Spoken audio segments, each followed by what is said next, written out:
মান লা নাবিয়্যা বা'দা, আম্মা বা'দ। প্রশংসা আল্লাহ তাআলার জন্য, দুরূদ এবং সালাম বর্ষিত হোক তার রাসূলের উপরে। আমরা ধারাবাহিক কোরআনের তাফসীরের মধ্যে ছিলাম। তার মধ্যে আমরা সূরা তাকবীর শেষ করেছি। আজকে আমাদের ছিল সূরাতুল ইনফিতার। সূরাতুল ইনফিতার এটা একটা মাক্কি সূরা, মক্কায় অবতীর্ণ হয়েছিল। আর অবতীর্ণের সিরিয়াল হওয়ার দিক থেকে এই সূরাটা সূরা নাজিআর পরে অবতীর্ণ হয়েছে।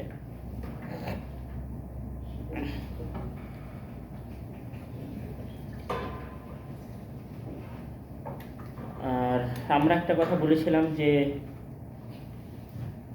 কোরআনের শেষের দিকের সবগুলো সূরার আলোচ্য বিষয় কি? কিয়ামত। কিয়ামতের বিভিন্ন অবস্থা, বিভিন্ন পরিস্থিতি সম্পর্কে মহান আল্লাহ তাআলা আলোচনা করেছেন। কেননা আসলে মানুষের জীবনে সবচেয়ে গুরুত্বপূর্ণ যে জিনিস সেটা হচ্ছে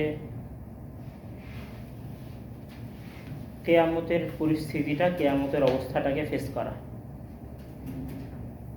এই জন্য মহান আল্লাহ তাআলা মূলত দীর্ঘ আলোচনা শুধু কিয়ামতের উপরেই করতে থেকেছেন। দীর্ঘ আলোচনা কিয়ামতের উপরে করার সবচেয়ে বড় কারণ যেটা, সেটা হচ্ছে মানুষ যেন সেইটার সত্যতা বিশ্বাস করে এবং সেই বিষয় থেকে কোনো সময় কি না হয়, গাফেল না হয়। আল্লাহ তাআলা অন্য কথা হয়তো 1-2 বার বলেছেন, 3 বার বলেছেন, 4 বার বলেছেন, কিন্তু কিয়ামতের কথা বা কিয়ামতের আলোচনা উনি শুরু থেকেই করতে থেকেছেন। আর শেষের দিকে এসে কি করেছেন? অনেক বেশি কিয়ামতের আলোচনা করেছেন, অনেক বেশি আলোচনা করেছেন। এইটার একটাই উদ্দেশ্য, যেন মানুষ এটার সত্যতাকে মেনে নেয়। আর আমি আজকে আলোচনা করছিলাম, তো সেখানে আসলে যেমন আমরা অনেক সময় শয়তানের সত্যতাটা মানি না। নিজের পক্ষ থেকে যখন ভুল হয়ে যায় বা কোনো পাপ তৈরি হয়ে যায় বা কোনো পাপ হয়ে যায়, তখন জাস্ট এরকম মনে হয় যে পাপটা মনে হয় হয়ে গেল। কিন্তু আসলে পাপটা যে আপনাকে ইনস্ট্যান্ট শয়তান করিয়ে নিল, মানে শয়তান আপনাকে দিয়ে কি করেছে? পাপটা করিয়ে নিয়েছে। আর শয়তানের সাথে পাপ করা না করার যুদ্ধে আপনি কি হয়ে গেছেন? হেরে গেছেন।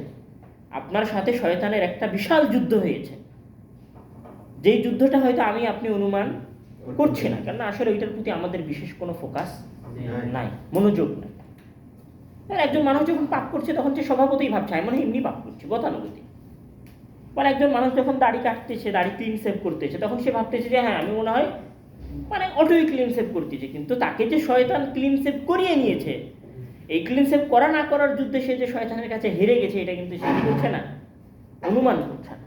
তো মহান আল্লাহ তাআলা এখানে মানুষ কিয়ামত হবে হয়তো একদিন, কিন্তু এটাকে যে একদম চোখের সামনে দেখতে পাওয়া, এটার প্রতি নিজের অগাধ বিশ্বাস নিয়ে আসা, সেটাকে সত্য বলে মেনে নেওয়া এবং সেটাকে সত্য বলে মেনে কাজের বাস্তবায়ন করা, এইটা মানুষের মধ্যে কি থাকে না। এই জন্য মহান আল্লাহ তাআলা মূলত শেষের দিকে এসে সূরা আল কোরআনের শেষের দিকে এসে কি করেছেন? শুধু কিয়ামতের আলোচনাই করেছেন।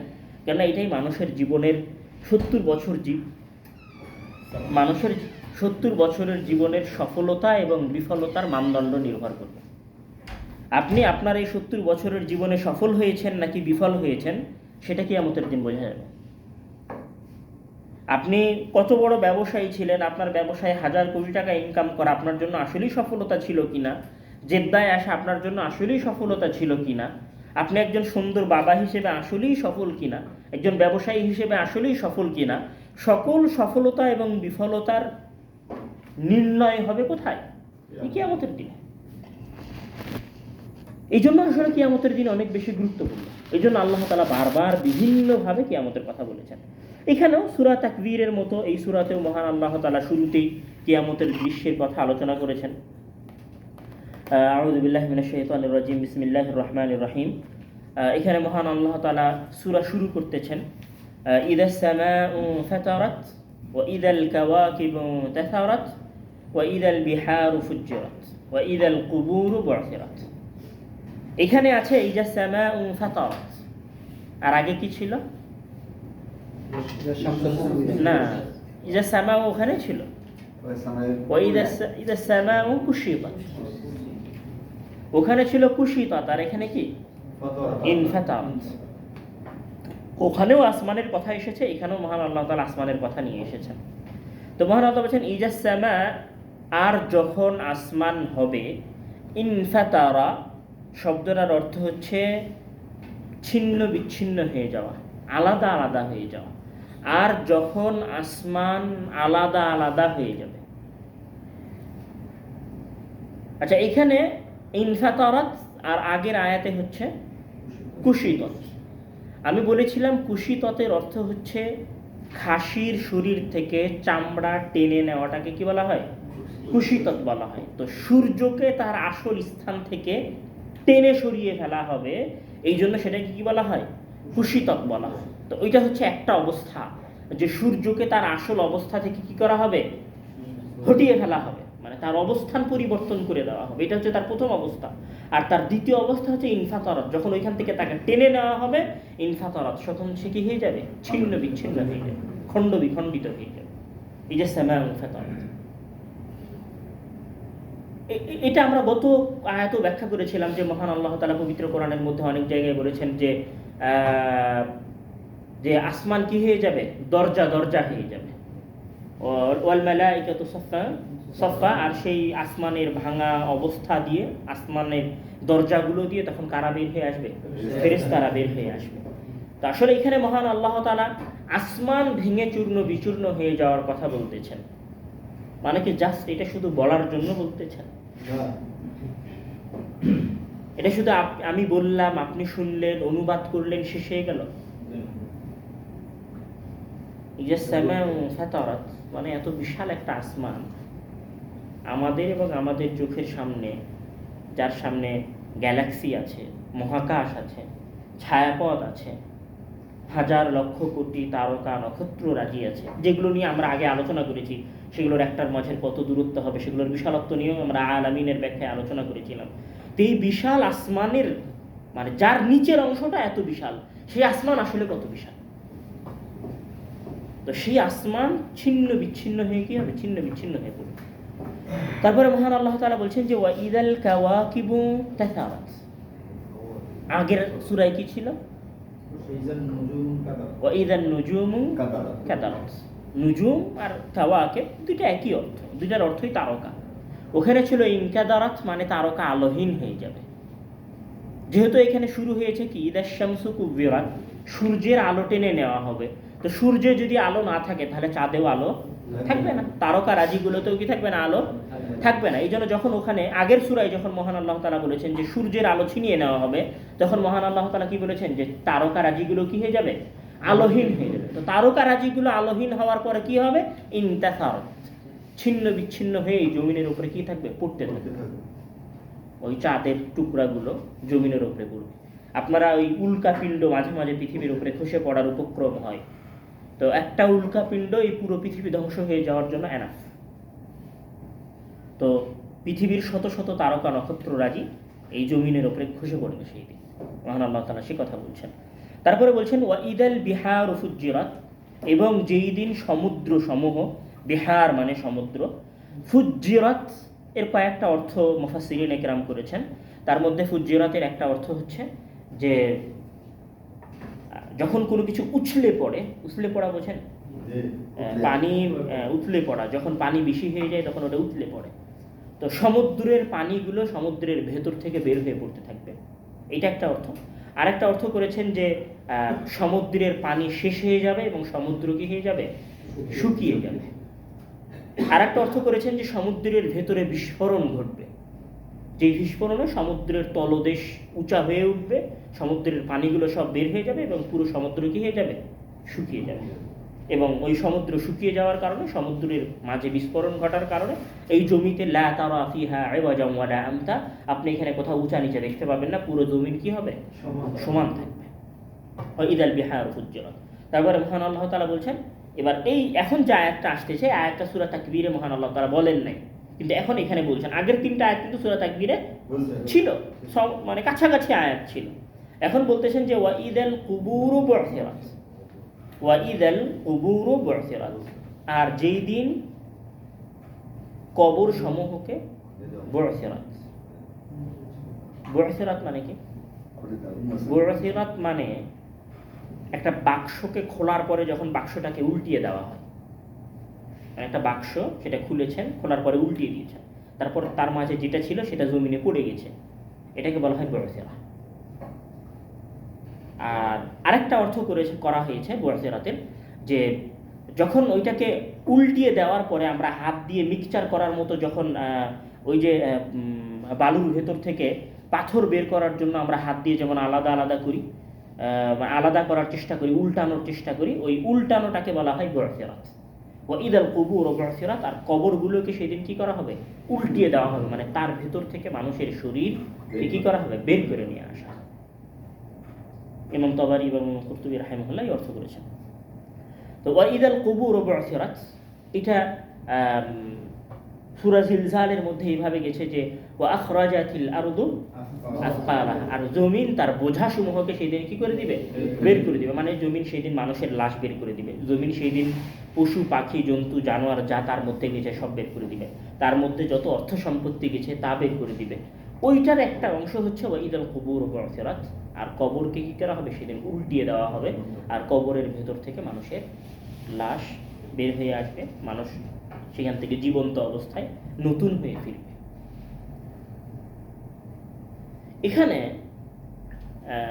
একটা বিষয় আছে, সেটা হচ্ছে যে আমরা তো অতীতকাল বুঝি, অতীতকাল এবং ভবিষ্যৎকাল এবং বর্তমান। এইখানে ইসিম আমরা বুঝি তো নাকি? নাম বা বিশেষ্য। তো এখানে ইদা, আসসামা, এগুলো সব আমরা বলতে পারি বিশেষ্য এবং ইসিমের মধ্যে পড়ে। আর ইনফাতারাত এগুলো হচ্ছে সব ক্রিয়া এবং কাল একসাথে আছে, ফেল। তো এগুলো সব শব্দগুলো আছে অতীতকালের অবস্থায়।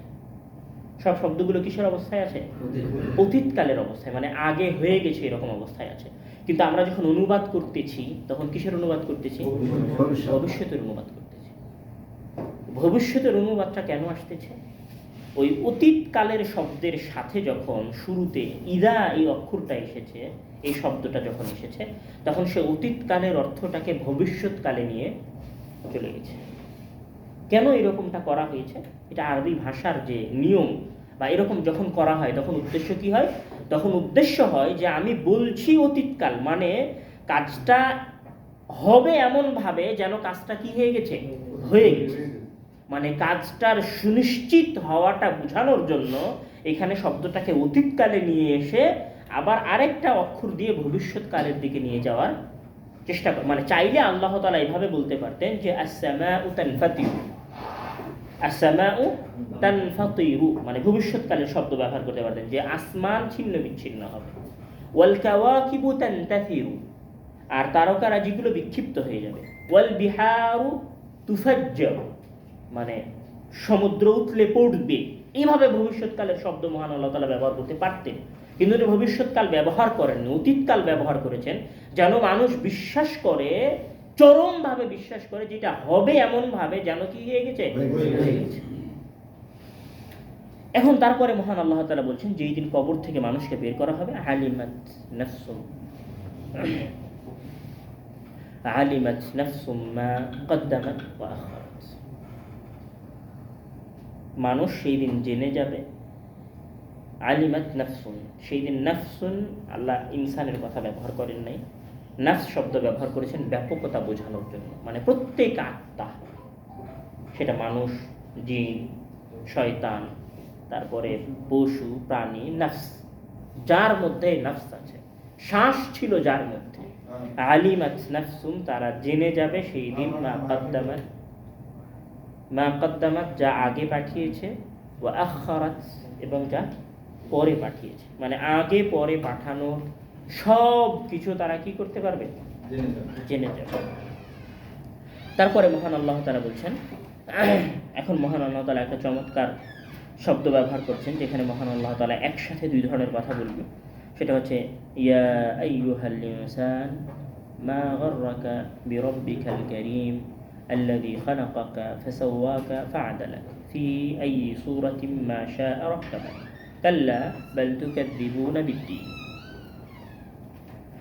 এই অংশ বয়ালার পরে এবার মহান আল্লাহ তাআলা বলছেন, ইয়া আইয়ুহাল ইনসান, হে মানুষেরা, হে মানুষেরা, মা গাররাকা, কোন জিনিস তোমাকে ধোকায় নিমজ্জিত রাখলো, ধোকায় ফেলে দিল, বিরব্বিকাল কারীম, তোমার দয়ালু প্রতিপালক সম্পর্কে। সম্মানিত, দয়ালু না বলি, বিরব্বিকাল কারীম, তোমার সম্মানিত প্রতিপালক সম্পর্কে।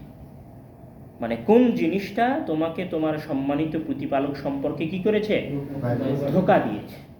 এখানে মহান আল্লাহ তাআলা করিম বলেন নাই, করিম বলেছেন। চাইলে উনি জব্বার বলতে পারতেন, চাইলে উনি কাহার বলতে পারতেন, চাইলে উনি দুল জাবারুত বলতে পারতেন, চাইলে উনি উনার দাম্ভিকতা প্রকাশ করার মতো যে কোনো শব্দ ব্যবহার করতে পারতেন, কিন্তু উনি সেই শব্দগুলো ব্যবহার না করে করিম শব্দ ব্যবহার করেছেন। কেন?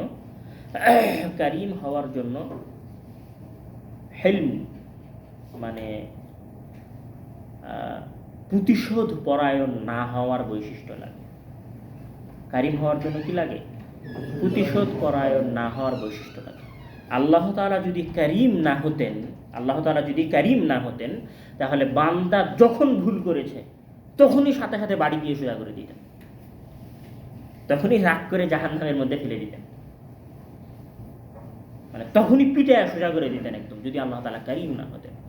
আল্লাহ তাআলা করিম, এখানে মুফাসসিরিন একরাম এটাই ব্যাখ্যা করেছেন যে আল্লাহ তাআলা করিম, এটা ইমাম রাজি রাহিমাহুল্লাহ এবং ইমাম কুরতুবী রাহিমাহুল্লাহ এই জায়গায় এই ব্যাখ্যাটা করেছেন যে আল্লাহ তাআলা যদি করিম না হতেন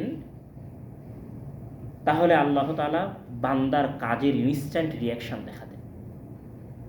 আল্লাহ তাআলা করিম, এই কারণে বান্দা কি করেছেন? ছেড়ে রেখে দিয়েছেন। আচ্ছা, ছেড়ে রেখে দিয়েছেন মানে তো বলছে মা গাররাকা বিরব্বিকাল কারীম, তোমাকে ধোঁকা দিয়েছে তোমার সম্মানিত প্রতিপালক সম্পর্কে কোন জিনিসে। তারপর এবার কারীমের পরিচয় বলছে, আল্লাযী, যিনি, খালাকাকা, তোমাকে সৃষ্টি করেছেন। আমি বলেছিলাম যে খালাকা শব্দের অর্থ হচ্ছে যে জিনিসটা উপস্থিত নাই, যার কোনো অস্তিত্ব ছিল না, সেটাকে নতুন করে বানানোটাকে কি বলা হয়? খালাকা বলা হয়। এটা আমরা সূরা নাবা শুরুতে বলেছিলাম। তো মহান আল্লাহ তাআলা মানুষকে নুতফা, এক শুক্রাণু থেকে তৈরি করেছে, মানে যার বাস্তবে কোনো কি নাই, হচ্ছে কোথায় এক ফোঁটা শুক্রাণু আর কোথায় আমার মতো একটা আস্ত মানুষ, মানে যার কোনোই অস্তিত্ব ছিল না, সেই জায়গা থেকে মহান আল্লাহ তাআলা খালাকাকা, তোমাকে সৃষ্টি করেছেন। ফাসাওয়াক, সাওয়া শব্দের অর্থ কি আপনাদের কাছে? আপনারা আরবিতে বলেন সাউই হাযা, এটা মানে ঠিকঠাক মতো করা। ফাসাওয়াক, এবং তিনি তোমাকে ঠিকঠাক গড়নের সহিত করেছেন। ফাআদালাকা, এবং তোমাকে মুতাদিল করে তৈরি করেছেন। 100 হাত লম্বা করেন নাই, আবার পিঁপড়ার মতো একদম ক্ষুদ্র বানান নাই। ফাআদালাক, মুতাদিল করে বানিয়েছেন, মানে যেটা আসল তোমার গড়ন, তোমার হাত, চোখ, নাক, কান সব কিছু দিয়ে তোমাকে সৃষ্টি করেছেন। তাহলে এখানে মহান আল্লাহ তার 3টা কথা ব্যবহার করেছেন। এক, খালাকাকা, তোমাকে সৃষ্টি করেছেন। ফাসাওয়াক, সেটাকে সঠিক জায়গায় প্রতিস্থাপন করেছেন, ঠিকঠাক মতো সাজিয়েছেন। ফাআদালাকা, এবং সেইটার প্রতিস্থাপনে উনি আদল বজায় রেখেছেন। মুতাদিল মানে মাথাটা মাথার জায়গায় দিয়েছেন, পাটাকে পায়ের জায়গায় দিয়েছেন, গাধার মতো চতুষ্পদ করেন নাই, মুরগির মতো 2 ঠ্যাঙের করেন নাই, মাছের মতো পাখা দেন নাই। মানে আল্লাহর সকল সৃষ্টির মধ্যে আল্লাহ তাআলার কাছে সবচেয়ে বেস্ট আকৃতির সৃষ্টি হচ্ছে কি? মানে সৃষ্টি হলে মাথাটা কোথায় হওয়া দরকার? মাথাটা উপরে হওয়া দরকার, হাতটা আমাদের মতো হওয়া দরকার। মানে গাধা, হরিণ, সিংহ যা আছে এগুলো সব মানুষের চাইতে সৃষ্টিগত দিক থেকে কি আছে? নিচে আছে। এটা হচ্ছে ফাআদালাকার অর্থ। বুঝতে পেরেছি কি আমি? মানে প্রত্যেক অঙ্গকে তার সঠিক জায়গায় রাখাটাকে ফাআদালাক বলে। এখন প্রশ্ন হচ্ছে যে লোকটার হাতই নেই জন্ম থেকে, যে লোকটার চোখই নেই জন্ম থেকে, তার ক্ষেত্রে ফাআদালাকা আর ফাসাওয়াকার কি হবে? এখানে প্রথম কথা হচ্ছে যে এই সৃষ্টির ক্ষেত্রে মহান আল্লাহ তাআলা সম্পূর্ণ, আচ্ছা সেটা মহান আল্লাহ একটু পরে বলছেন, ফি আইয়ি সূরাতিন মা শাআ রাক্কাবাক, যাকে যেভাবে খুশি তাকে সেভাবে বানিয়েছেন। যাকে খুশি সাদা, যাকে খুশি কালো, যাকে খুশি মাঝারি কালারের, যাকে খুশি একটু লম্বা, যাকে খুশি একটু শর্ট, যেভাবে খুশি মহান আল্লাহ তাআলা মানুষকে সেভাবে বানিয়েছেন। তো প্রথম কথা হচ্ছে যে মহান আল্লাহ তাআলা মানুষকে যে কোনোভাবে বানানোর কি রাখতেন? ইখতিয়ার রাখেন। এটা হচ্ছে প্রথম কথা। দ্বিতীয় কথা হচ্ছে মানুষ, কোনো মানুষের যদি, সব মানুষের যদি হাত থাকে তাহলে মানুষ তো হাত না থাকা মানুষের মর্যাদা বুঝবে না। মানে আল্লাহ তাআলা যে কাউকে হাত না ছাড়াও সৃষ্টি করতে পারেন সেটা মানুষ বুঝবে কিভাবে? মানে আরেকজন মানুষের কাছ থেকে আরেকজন মানুষের যে পার্থক্য আছে, এই পার্থক্যটা মহান আল্লাহ তাআলা কি করেছেন? বুঝিয়েছেন। তৃতীয় কথা হচ্ছে যে সহিহুল বুখারীর মধ্যে একটা হাদিস আছে, যে হাদিসটার শব্দ এখন এক্সাক্ট আমার মনে আসতেছে না। শব্দটার মধ্যে এরকম যে আল্লাহ তাআলা তার দুইটা মূল্যবান জিনিস নিয়ে নিয়েছেন, মানে দুই চোখ নিয়ে নিয়েছেন। মহান আল্লাহ তাআলা তাকে জান্নাতে তার চাইতে উত্তম চোখ দান করেছেন। মানে কারো যদি কোনো অঙ্গ মহান আল্লাহ তাআলা নিয়ে নেন আর সে যদি নেককার হয় তাহলে মহান আল্লাহ তাআলা জান্নাতে দুনিয়ার মানুষদের চাইতে তাকে বেশি নেয়ামত দিবেন, বেশি অনুগ্রহ দিবেন। এটা হচ্ছে চতুর্থ কথা। পঞ্চম কথা হচ্ছে যে আল্লাহ তাআলা যে বলছে যে আমি তোমাদের কারো চেহারার দিকে দেখি না। কি আয়াতটা বলেন? হ্যাঁ, হাদিস। হ্যাঁ, আল্লাহ তাআলা তোমাদের লা ইয়ানজুরু ইলা ওয়ালা ইলা, মহান আল্লাহ তাআলা তোমাদের চেহারা, তোমাদের অর্থ সম্পত্তি, মহান আল্লাহ তাআলা এগুলোর দিকে দেখেন না। মহান আল্লাহ তোমাদের কিসের দিকে দেখেন? তোমাদের অন্তর, তোমাদের ঈমান, তোমাদের আখলাকের দিকে দেখেন। তো এটা কিভাবে প্রতিষ্ঠা হবে? যখন আপনি দেখবেন যে দুনিয়ার হাত কাটা লোকটা আর আপনি হাতওয়ালা লোক দুইজনই জান্নাতে আছেন, তখন আপনি বুঝতে পারবেন যে মহান আল্লাহ তাআলা আসলে কার হাত ছিল আর কার হাত নাই সেটা মহান আল্লাহ তাআলা দেখেন নাই, বরং মহান আল্লাহ তাআলা বাস্তবেই দেখেছেন যে কে আমল করেছে। বুঝতে পারিনি মনে হয় আমি। তো মহান আল্লাহ তাআলা কোনো মানুষের যদি হাত না থাকে, এটার আমরা চারটা ব্যাখ্যা করতে পারি। প্রথম ব্যাখ্যা আমরা কি বললাম? যে মহান আল্লাহ তাআলা এটা করতে পারেন, এটার কর্তৃত্ব দেখানোর জন্য কিছু আলাদা করেছেন। দ্বিতীয় কথা যে মহান আল্লাহ, মানুষ যদি না, মানে কারো যদি হাত না থাকতো জন্ম থেকে, তাহলে মানুষ জন্ম থেকে হাত হওয়াটা যে একটা নেয়ামত, এটা মানুষ উপলব্ধি করতো না। মানে জন্ম থেকে হাত পাওয়াটা একটা নেয়ামত, এটা মানুষ ওই মানুষটাকে দেখে শেখে যেই মানুষটার জন্ম থেকে হাত নাই। তৃতীয় কথা কি বললাম? হ্যাঁ, তৃতীয় কথা বলেছি যে কোনো মানুষের যদি হাত বা চোখ না থাকে আর তারপরেও যদি সে আমল করে এবং জান্নাতে যায়, তাহলে মহান আল্লাহ তাআলা তাকে তার এই হাত এবং এই চোখ না থাকার বিনিময়ে আরও উত্তম প্রতিদান দিবেন। চতুর্থ কথা কি বললাম? চতুর্থ কথা বললাম যে মহান আল্লাহ তাআলা যে মানুষের অঙ্গ প্রত্যঙ্গ হুসনের দিকে তাকাবেন না, তার প্রমাণ কি? তার প্রমাণ হচ্ছে এটাই যে একজন বিকৃত চেহারার, মানে সবচেয়ে যার দিকে গ্রামে যে মানুষটার দিকে আপনি তাকাতেনই না, যার কালো কুচকুচে বিদঘুটে চেহারা হওয়ার কারণে ওই মানুষটাও দেখবেন কি হয়ে গেছে? জান্নাতে চলে এসেছে। তখন আপনি আসলে বুঝতে পারবেন যে আল্লাহ তাআলা কি কারো চেহারার দিকে তাকান নাই, আমলের দিকে তাকিয়েছেন। আচ্ছা, তারপরে মহান আল্লাহ তাআলা বলছেন কাল্লা বাল তুকাযযিবুনা বিদ্দীন। আরে না, এরা তো ধোঁকা খায় নাই। মানে এরা ধোঁকা খেয়ে দুনিয়ার খেলতামাশায় মত্ত ছিল, কাফের মুশরিকেরা, বিষয়টা এরকম না। কাল্লা বাল তুকাযযিবুনা বিদ্দীন, বরং এরা কি করেছে? কাল্লা, না, কখনো না। আসলে এরা ধোঁকা খেয়েছে দুনিয়ায়, বিষয়টা এরকম নয়। তুকাযযিবুনা বিদ্দীন, বরং তারা আমার দিনকে বাস্তবেই কি করেছে? অস্বীকার করেছে। মানে আগের কথাটা ছিল নরম, কথা আস্তে আস্তে কি হয়ে গেছে? শক্ত হয়ে গেছে। মানে আগে মহান আল্লাহ বলছেন তোমাদেরকে কোন জিনিসটা ধোঁকা দিয়েছে, এটা ছিল প্রথম কথা, যে কোন জিনিসটা তোমাদেরকে ধোঁকা দিয়েছে। কিন্তু শেষে এসে বলছেন না, তারা ধোঁকা খায় নাই, তারা কি যে তুকাযযিবুনা বিদ্দীন, বাস্তবে তারা আমার দিনকে কি করেছে? অস্বীকার করেছে। কাল্লা বাল তুকাযযিবুনা বিদ্দীন ওয়া ইন্না আলাইকুম লাহাফিযিন কিরামান কাতিবিন ইয়ালামুনা মা তাফআলুন। ইন্না আলাইকুম লাহাফিযিন ওয়া ইন্না, নিশ্চয়, আলাইকুম, তোমাদের উপরে, লাহাফিযিন, সংরক্ষণকারী আছে, কিরামান, যারা সম্মানিত, সম্মানিত মানে সম্মানিত হওয়ার জন্য অনেক কিছু লাগে। এখানে কেরামান শব্দের অর্থ কারিমের বহু বচনে কেরাম। এখানে সম্মানিত শব্দের অর্থ হচ্ছে যারা তাদের হিসাবে গড়মিল করে না, যারা তাদের হিসাবে বেইনসাফি করে না। মানে যা লেখা মানে যা হয়েছে তা অক্ষরে অক্ষরে লেখায়। যদি 1 সেকেন্ড, 1 মিনিট, 1 সেকেন্ড অথবা 1 ন্যানো সেকেন্ড কেউ কোনো পাপ করে, তাহলে ওইটা লেখা আছে যে সে 1 মিনিট 1 ন্যানো সেকেন্ড কি করেছে? পাপ করেছে। মানে 1 ন্যানো সেকেন্ডেরও সে কি করে নেই? পার্থক্য করে নেই। মানে 99 তো ঠিক আছে, 99 না 100 করে দিলাম, এটাও সে কি করে নেই? করে নেই। কিরামান কাতিবিন, লেখে। বাস্তবে যারা আমাদের অন্য আয়াতে মহান আল্লাহ তাআলা বলছেন যে মা ইয়ালফিদু মিন কাউলিন ইল্লা লাদাইহি রাকিবুন আতীদ, মা ইয়ালফিদু মিন কাউলিন ইল্লা লাদাইহি, মানুষ মুখ দিয়ে একটা শব্দ উচ্চারণ করে না, ইল্লা লাদাইহি রাকিবুন আতীদ, যে ওই শব্দটা তার ঘাড়ের উপরে থাকা ফেরেশতা সেটাকে কি করে ফেলে?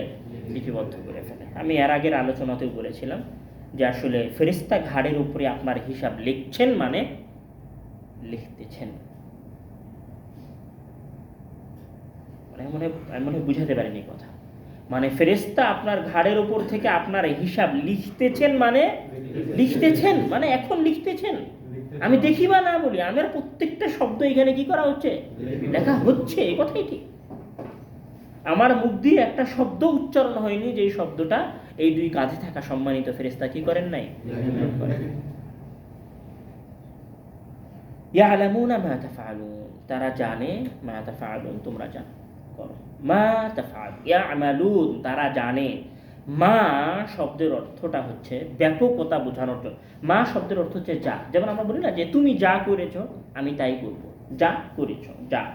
মানে এখানে মা শব্দটা যখন যা শব্দের জন্য, যা আরবি শব্দ, বাংলা শব্দ যা, মানে তুমি যা খেয়েছো আমিও তাই খাবো।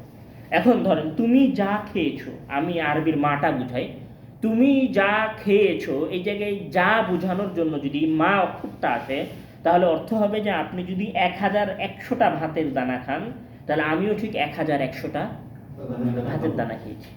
আপনি যদি 1 ঢোক পানি খান, তা 1 ঢোকে যদি 1 মিলিমিটার পানি আপনার ভেতরে যেয়ে থাকে, তাহলে আমিও ঠিক 1 মিলিমিটার, মানে যতটুকু পানির পরিমাপ হয় ততটুকু পানি খেয়েছি। মানে তুমি যা খেয়েছো, মানে ইয়ামালুন ইয়ালামুনা মা তাফআলুন, তারা যা যা করেছে তাই তাই তারা জানে।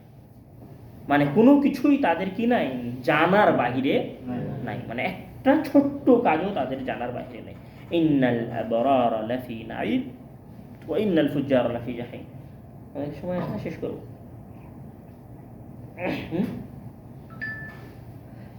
ইন্নাল আবরারা লাফি নাঈম ওয়া ইন্নাল ফুজ্জারা লাফি জাহিম। এখানে বলছে নিশ্চয় আবরার, আবরার বলা হয় নেককার, মুমিনিন, সালেহিন আর আবিদিন, সকলগুলোকে এক জায়গায় করলে যেটা হয় সেটা হচ্ছে আবরার।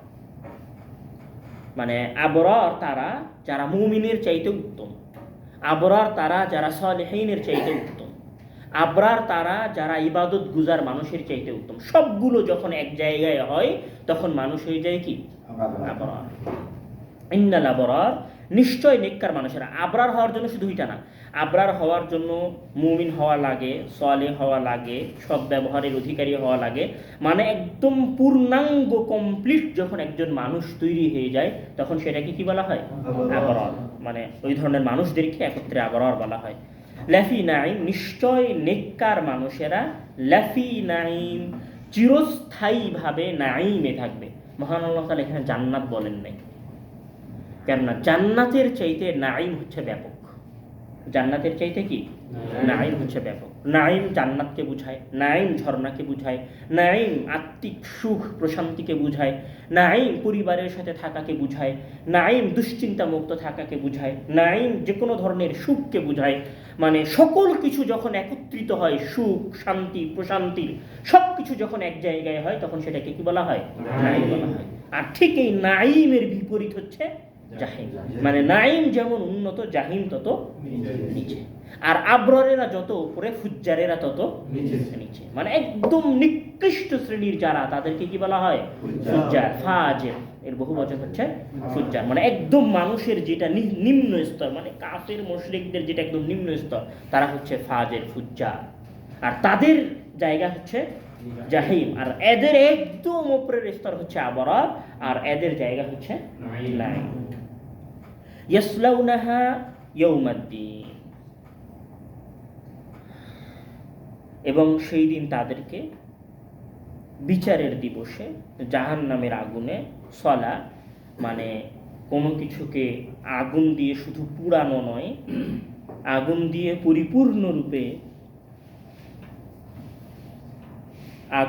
পরিপূর্ণরূপে কোনো কিছুকে জ্বালিয়ে ফেলাটাকে মূলত সলা বলা হয়। বলছে ইয়াসলাউনাহা ইয়াউমাদ্দিন ওয়া মা হুম আনহা বিগাইবিন ওয়া মা আদরাকা মা ইয়াউমুদ্দিন সুম্মা মা আদরাকা মা ইয়াউমুদ্দিন।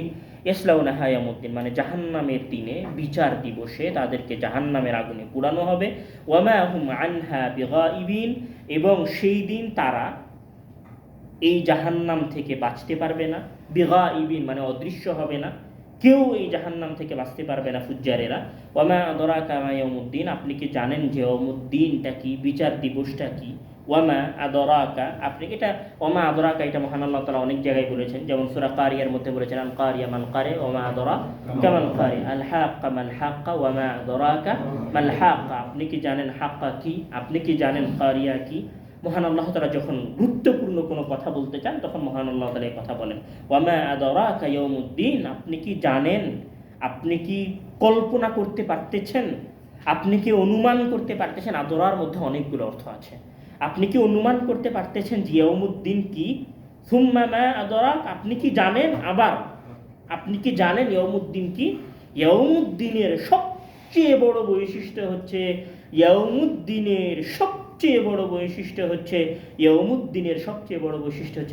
লা তামলিকু নাফসুন লিনাফসিন শাইআ, সেই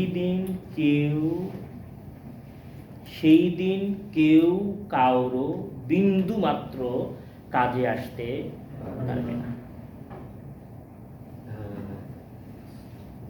মানে এখানে আপনি বোঝেন, মহান আল্লাহ তাআলা বলছেন যে প্রথমে বলছেন ইয়াসলাউনাহা ইয়াউমুদ্দিন মানে জাহান্নামকে জ্বালানো হবে ইয়াউমুদ্দিনে, কিয়ামতের দিনে। ওয়ামা হুম আনহা বিগাইবিন, আর এই জাহান্নাম থেকে কেউ বাঁচবে না। ওয়ামা আদরাকা মা ইয়াউমুদ্দিন, আপনি কি জানেন ইয়াউমুদ্দিনটা কি? সুম্মা মা আদরাকা মা ইয়াউমুদ্দিন, আপনি কি জানেন ইয়াউমুদ্দিনটা কি? বলছে ইয়াউমা লা তামলিকু নাফসুন, মানে মহান আল্লাহ তাআলা এই কথা বলেননি যে ইয়াউমুদ্দিনে জাহান্নাম নিয়ে আসা হবে, জাহান্নামে মানুষকে ফেলা হবে, এই দিন হিসাব হবে, এই দিন বিচার হবে, অনেক কিছু হবে। মহান আল্লাহ তাআলা এগুলো বলেন নাই। মহান আল্লাহ তাআলা এক বাক্যে বলে দিচ্ছেন লা তামলিকু নাফসুন লিনাফসিন শাইআ, সেই দিন কেউ কারো বিন্দু মাত্র উপকারে আসতে পারবে না। মানে ওই দিনের সবচেয়ে বড় বৈশিষ্ট্য হচ্ছে মানুষ ওই দিন আজেজ হবে, অপারগ হবে, অক্ষম হবে, মানুষ নিজের জন্য কিছু করতে পারবে না নতুন করে। এটা হচ্ছে কিয়ামতের সবচেয়ে বড় বৈশিষ্ট্য, যে কিয়ামতের দিন মানুষ আজেজ, অপারগ হবে। ওয়াল আমরু ইয়াউমাইদিন লিল্লাহ, আর কিয়ামতের সবচেয়ে বড় বৈশিষ্ট্য মানুষ যেমন একদিকে আজেজ, অপারগ, অক্ষম, অসহায় হবে, আর একদিকে তেমন সকল ক্ষমতা কার হাতে থাকবে? আল্লাহ তাআলার হাতে থাকবে। তখন আল্লাহ তাআলা কি বলবেন? লিমানিল মুলকুল ইয়াউম লিল্লাহিল ওয়াহিদিল কাহ্হার, আজকে ক্ষমতা কার হাতে? একমাত্র ক্ষমতাবান মহান আল্লাহ তাআলার হাতে। তো কিয়ামতের দিনের সবচেয়ে ভয়ঙ্কর পরিবেশ হচ্ছে আপনি পৃথিবীর সবচেয়ে ক্ষমতাধর সত্তার সামনে দাঁড়িয়ে থাকবেন সবচেয়ে অসহায় অবস্থা। আমরা বোঝাতে পারি না এই কথাটা। পৃথিবীর সবচেয়ে ক্ষমতাধর সত্তার সামনে আপনি দাঁড়াবেন সবচেয়ে কি অবস্থায়? অসহায় অবস্থায়। এখন আপনার কি হবে?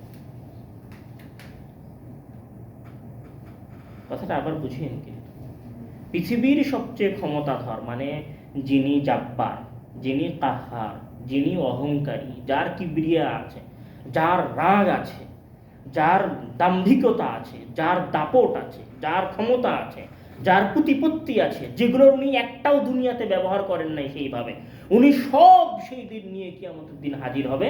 আর আপনাকে একদম দুনিয়াতে তো কিছু ক্ষমতা ছিল, আর সেই দিন একদম, আমি যদি বলি একদম জিরো, শূন্য, অসহায় করে আপনাকে পেশ করবে। আল্লাহ তাআলা আমাদেরকে কিয়ামতের এই ভয়ঙ্কর অবস্থা থেকে বাঁচাক এবং অবস্থা থেকে নসিহত গ্রহণের তৌফিক দান করুক এবং আবরারদের অন্তর্ভুক্ত করুক, নাঈম দান করুক, ফুজ্জারদের অন্তর্ভুক্ত করা থেকে মহান আল্লাহ তাআলা আমাদেরকে বাঁচাক এবং জাহিম থেকে মহান আল্লাহ তাআলা আমাদেরকে বাঁচাক এবং আমরা যেন মহান আল্লাহ তাআলার দয়ার কাছে ধোঁকা না খেয়ে যাই, বরং আমরা যেন তার নিয়ামতের শুকরিয়া আদায় করি এবং এই শুকরিয়ার মাধ্যমে যেন আমরা জান্নাতে যেতে পারি। আমরা যেন কিরামান সম্মানিত ফেরেশতারা যে হিসাব সংরক্ষণ করছে, আমরা আমাদের হিসাবগুলো যেন তারা ভালোভাবে আমরা যেন তাদেরকে দিতে পারি। মহান আল্লাহ তাআলা যেন আমাদেরকে সেই তৌফিক দান করে। আল্লাহুম্মা আমিন ওয়া আখিরু দাওয়ানা আলহামদুলিল্লাহি রাব্বিল আলামিন। আসসালামু আলাইকুম ওয়া রাহমাতুল্লাহি ওয়া বারাকাতুহু।